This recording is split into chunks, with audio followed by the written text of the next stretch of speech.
Thomas, alors tu as un autre point de vue, parce que tu n'es pas CIP, ni ASP, ni en relation avec CIP, ASP, tu es directeur d'un jardin de cocagne, des Triandines, alors directeur sortant, parce que tu t'en vas bientôt, mais tu as trouvé ton remplaçant qui est parmi nous ici. C'est ma bise. Voilà, non mais c'est bien, au moins ça prouve qu'il y a une transmission qui est bien en route. Alors, ce qui est intéressant, c'est que là pour le coup, toi tu as une vision, tu viens, je crois que tu es un peu atypique, parce que tu viens du monde agricole, si je ne m'abuse, peut-être que tu me dises un petit peu ça. Et du coup, j'aimerais avoir ta vision à toi, le directeur d'une structure, dans une spécificité agricole. On n'a pas parlé du secteur agricole, on a parlé des services, de l'industrie, et c'est évidemment 3/4, 90% des emplois de Savoie, comme ailleurs. Voilà, alors là, dans un petit créneau agricole, etc., quelle est ta vision du marché de l'emploi, toi, alors du coup, et de cette fonction d'intermédiation du point de vue du jardin de cocagne? Donc, je vais peut-être commencer par effectivement la spécificité de mon profil agricole, puisque je suis de formation agricole, je suis même de famille agricole, j'étais agriculteur depuis que je suis gamin en fait. Et lorsque j'ai cherché du travail dans la région, j'ai vu cette offre. Je connaissais un peu les jardins de cocagne parce que j'avais quand même une sensibilité, mais je n'avais aucune formation ou aucune compétence en matière d'insertion sociale. Je suis vraiment arrivé par l'entrée de la production agricole. Ils voulaient de la gestion de production, de la gestion d'équipes de production agricole. Et donc c'est là où j'ai dit, si c'est dans un jardin de cocagne, peut-être que ça peut le faire. C'était finalement une grande interrogation. Et donc du coup, j'ai commencé à travailler et ça s'est plutôt bien passé. Alors, par quoi je peux commencer peut-être en fait, du coup, je rebondis sur ce que vous venez de dire, Christian, parce que toutes ces histoires de management sont passionnantes et Dieu sait si elles sont importantes également dans les jardins de cocagne, parce que motiver les salariés qui sont contraints d'insertion avec des fois où vous dites d'où vient la motivation. C'est vrai que la motivation, je crois que c'est quand on voit quelque chose loin, très loin, quand on a une sorte d'objectif, de vocation, de quelque chose, une vision. Et ça, c'est pas toujours facile à l'avoir lorsqu'on a les gars. Quand je dis les gars, c'est nos salariés en insertion. Et du coup, arriver à leur trouver. Les gens, on les appelle les gars, je vais préciser. Et il y a autant de. Enfin, il y a un petit peu moins de femmes, mais il y a aussi des femmes. Les gars femmes. Donc, nos salariés en contrat d'insertion, et pour arriver justement à les motiver à aller faire des travaux comme du désherbage, des travaux sous le soleil, des travaux lorsqu'il fait moins 15 degrés l'hiver ici, il faut avoir quand même quelques prédispositions, quelques compétences d'encadrement, quelques valeurs humaines et aussi un peu de rigueur par rapport à l'encadrement, au management et aux objectifs de production. Et ce que vous venez de dire est passionnant parce que c'est véritablement un des enjeux aussi du fonctionnement et de l'efficacité économique des structures d'insertion, c'est qu'on se retrouve dans des dispositions où notre activité doit financer la structure en elle-même, puisqu'on est à 30-40% d'autofinancement pour les quelques chantiers d'insertion que je connais. Enfin, du moins, c'est les chiffres, c'est environ les chiffres, ce sont ces grandeurs-là, ce qui est quand même très important pour des associations. Et donc, on a cette obligation de résultat, on a cette obligation de professionnalisme avec ces contraintes, je ne considère pas ça en fait comme une contrainte, je considère juste que c'est des gens, juste qu'on ne les choisit pas, c'est-à-dire qu'on ne les choisit pas, on les recrute, mais c'est des gens qui ont reçu l'agrément par les différentes instances, la mission locale ou Pôle emploi. Et donc, on doit avoir une spécificité de pouvoir encadrer ces gens-là. Et ça, c'est un travail absolument passionnant parce que du coup, en leur montrant et en passant justement par le fait que toute une équipe, ça aille du conseil d'administration, par les permanents, mais jusqu'à la consommation, et quand vous parliez de la reconnaissance, on sème, on a les genoux par terre quand on désherbe, et on met clé en main les légumes dans les mains des adhérents. Et donc on a tout un cycle qui permet justement de cultiver cette reconnaissance du travail, puisqu'il y a des gens qui arrivent avec le plus souvent le sourire et qui sont bien contents d'avoir leurs légumes.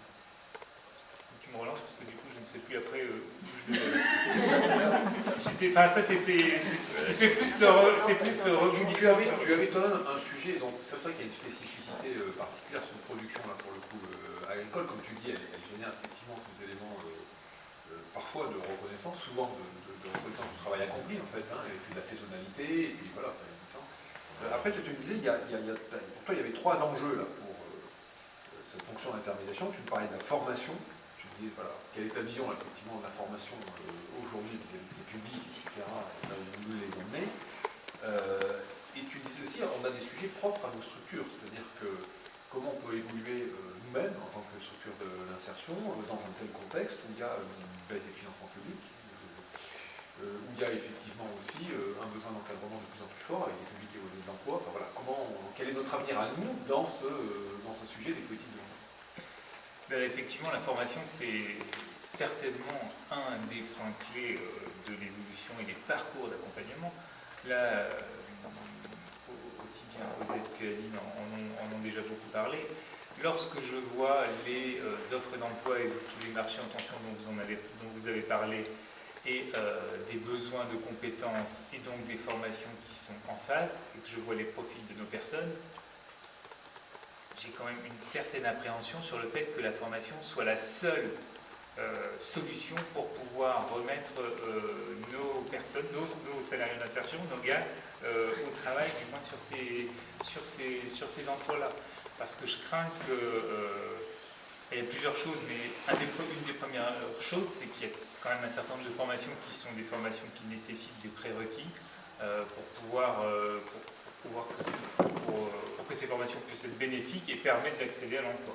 Or, on a quand même aujourd'hui des gens qui, pour le coup, font des efforts, pour le coup, ont une progression de parcours et n'arrivent pas forcément à ce potentiel ou ne sont pas encore à l'expression de leur potentiel pour pouvoir avoir le bénéfice d'une formation professionnelle. Ça, c'est une vue générale, ça ne veut pas dire que ça ne marche pas, hein. C'est-à-dire qu'il en faut de la formation, il y en a pour qui ça marche, on en a eu encore cette année l'exemple que tu as cité tout à l'heure, voilà, on est super contents, sauf que là, ça c'est, nous on a à peu près de 30 à 40% de sorties dynamiques, il reste quand même les autres qui pourtant ont eu une progression, ont fait des efforts aussi bien en travail que sur leur parcours, que sur leur parcours d'accompagnement. Et voilà, je suis juste sceptique par rapport à ça. Voilà. C'est-à-dire que je n'ai pas l'impression que ce soit la seule solution, il ne faut pas oublier le reste. Ensuite, sur l'évolution des structures, là, vous êtes plus ou moins tous au courant qu'effectivement, c'est toujours les finances publiques sont quand même tendues, que là, d'un point de vue local, on a perdu une aide directe, celle du conseil départemental qui aidait à l'accompagnement des publics bénéficiaires du RSA, que depuis les 9 ans que je suis là, on a toujours eu plutôt des baisses de subventions publiques ou de taux de financement, et qu'on a toujours compensé par de l'efficacité économique, de l'augmentation du volume des ventes, pour certains autres, ce n'est pas notre cas, mais de la diversification. Et donc tout passe par l'activité économique. Et lorsque je vois un peu l'avenir, ou que je m'imagine de me projeter, même si je pars, j'ai quand même encore une sensibilité pour toutes les structures d'insertion et pour les triandines, il y a 2 grandes stratégies. La première, c'est de dire on retourne à la pêche politique et on dit on a besoin d'argent public pour financer notre travail de mission sociale. J'ai l'impression que tout le monde, il y a un grand silence, mais j'ai l'impression qu'il n'y a pas beaucoup de monde qui est prêt à faire ça. Soit on dit, eh bien, on se professionnalise encore plus. Soit on dit on fait des économies, soit on dit on mutualise, c'est le grand mot qui est à la mode. Et donc, commençons par la professionnalisation. Si on veut effectivement se professionnaliser avec les taux d'encadrement qu'on a, c'est-à-dire, je parle de chez nous, on a une vingtaine de salariés d'insertion pour 2 encadrants techniques d'insertion.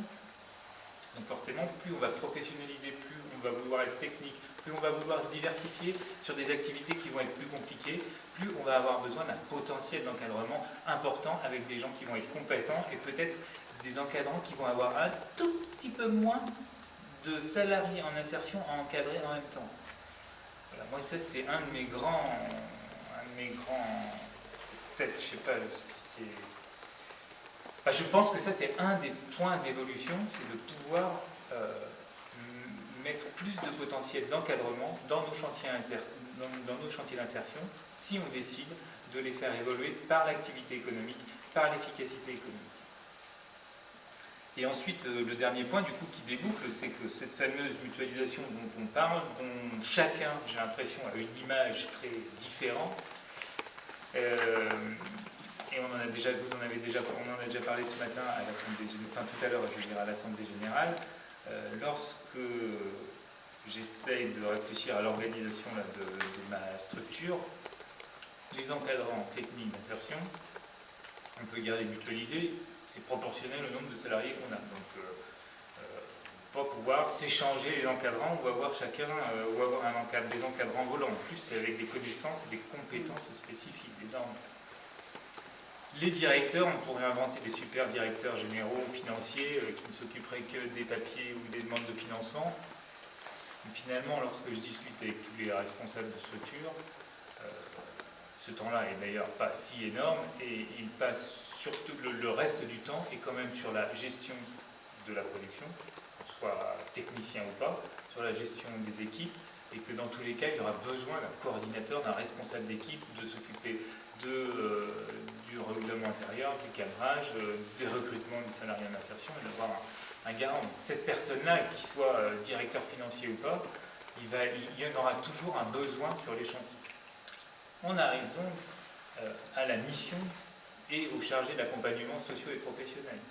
Aujourd'hui, on sait aussi que ça, c'est proportionnel au nombre de salariés en insertion, c'est officiel. Sauf que les débats de tout à l'heure, tout ce que vous avez présenté, ça montre bien que la mission d'accompagnement social, depuis que je la connais, je la vois évoluer quand même. C'est-à-dire qu'il y a de plus en plus de compétences, de réseaux, nécessaires et diverses. Il y a la spécialiste formation qui s'occupe plus que de la formation à l'USI. Et voilà, lorsque je vois les missions des structures, enfin des chargés d'accompagnement d'une structure et les différentes missions de l'USI, je crois qu'il y a vraiment une question à se poser sur où sont les frontières définies et les missions spécifiques d'une structure et les missions spécifiques d'une structure collective comme l'USI. Je n'ai pas la réponse, mais lorsque j'entends les responsables du conseil départemental, la responsable politique qui nous dit qu'il faut mutualiser, on est prêt à vous financer, mais il faut mutualiser, j'ai quand même l'impression que c'est une des pistes.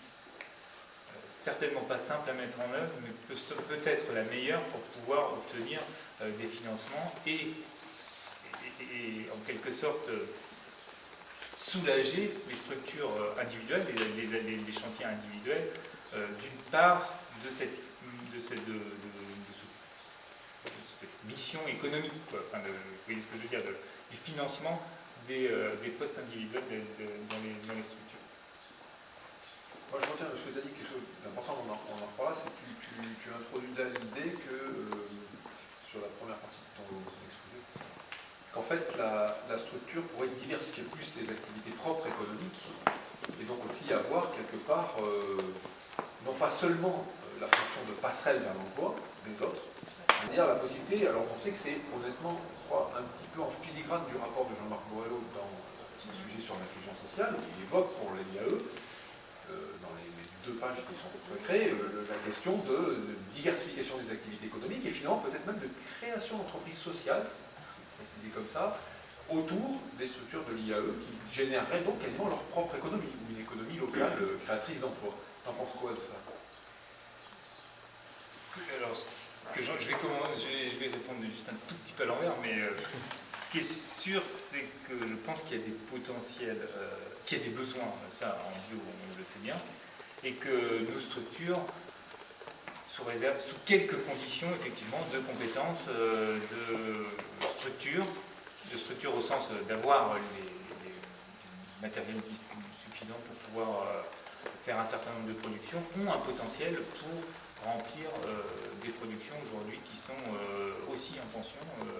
Là, je pense notamment aux légumes, forcément, parce que aujourd'hui, les légumes sont quand même, se vendent.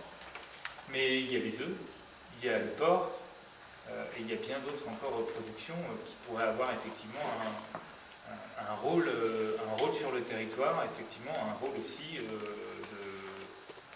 de création d'emplois pour répondre à un besoin de territoire. Alors après, du coup, sur ta question, je ne savais pas trop si c'était pour embaucher des personnes en contrat d'insertion qui pourraient par la suite aller être embauchées par filière. Par exemple. Ça, je pense que c'est possible, hein. C'est-à-dire qu'aujourd'hui, on n'est quand même pas un centre de formation. C'est ça, il ne faut pas oublier ça. Et notre but, quelles qu'en soient les discussions et ce que vous disiez tout de suite, c'est vrai qu'on travaille quand même sur plus les savoir-être que les compétences directes. Ça, c'était la grande discussion qu'on avait encore hier soir. Et donc, du coup, un chantier d'insertion n'est pas un centre de formation qui va qui va former un maraîcher qui va être autonome dans la formation. Mais il y a plein de gens qui, malgré tout, découvrent une envie qui va être à laquelle qui vont suivre ou pas, mais il y en a qui me disent finalement je vais être maraîcher. Du coup, va voir chez un autre maraîcher, va voir chez d'autres, et puis fait une formation avec plus d'heures si tu veux véritablement apprendre d'autres choses. Ça arrive souvent qu'on suscite malgré tout des vocations qui ne vont pas toujours jusqu'au bout, mais il y en a quand même. Il y en a bien sur les quelques années là. Je pense qu'il y en a bien 2 ou 3 qui sont partis chez les agriculteurs.